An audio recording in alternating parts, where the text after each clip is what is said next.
দেখছেন বঙ্গবার্তা, সবার কাছে সবার কথা। মকর সংক্রান্তির পুণ্য স্নানের আগেই শহরে এসে পৌঁছেছেন পুণ্যার্থীরা। ঘুরে দেখছেন শহরের চারদিক। তারই পাশাপাশি বাবুঘাট, বাজাকদমতলা ঘাটে তারা পুণ্য স্নান সেরে ফিরে যাচ্ছেন ক্যাম্পে। গঙ্গা স্নানের সাথে জুড়ে রয়েছে পুণ্যার্জনের বিশ্বাস। তারই টানে ছুটে আসা জানাচ্ছেন পুণ্যার্থীরা। झारखंड से आए हैं, प्लान करने के लिए आए हैं, एंजॉय करने के लिए आए हैं।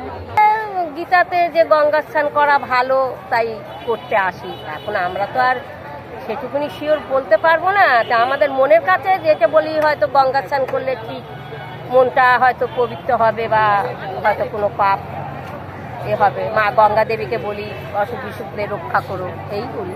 সীমন্তিনী সাহুর রিপোর্ট, বঙ্গবার্তা।